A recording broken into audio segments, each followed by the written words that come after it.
All right, here we are, Matthew Russell Lee, Inner City Press. It's the midday break today, Monday, June 23rd. It's the day 28 of the Sean Combs trial. And this was the U.S.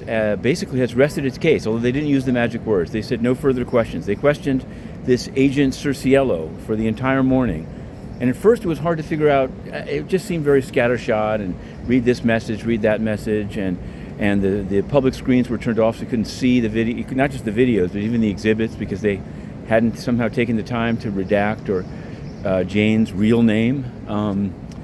But it all, at least to me, it's sort of what they were trying to do, to put it that way, came together. They were basically showing in a sort of crescendo that ended just now with the day in 2024 of the fight at the house there in Los Angeles. They were trying to show the incredible interweaving of all of Sean Combs' assistants and Bad Boys employees, including Jonathan Perez, including Fahim Mohammed, including Brandon Paul, who just got off the witness stand Friday. And it made me wonder why they didn't ask him more specifically about, as much as he said that his drug buying was only about 1% of his work, he was extremely involved and knowledgeable of these last minute events leading up to this. Now, there were some strange, there was one of the escorts apparently was named Rico Love, and he had another name, but of course it flashed, it wasn't on the screen, so I'm going to call him Rico Love.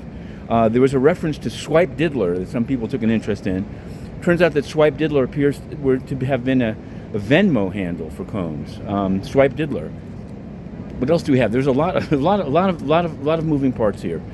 We live tweeted it all. To some degree, it was fragmentary.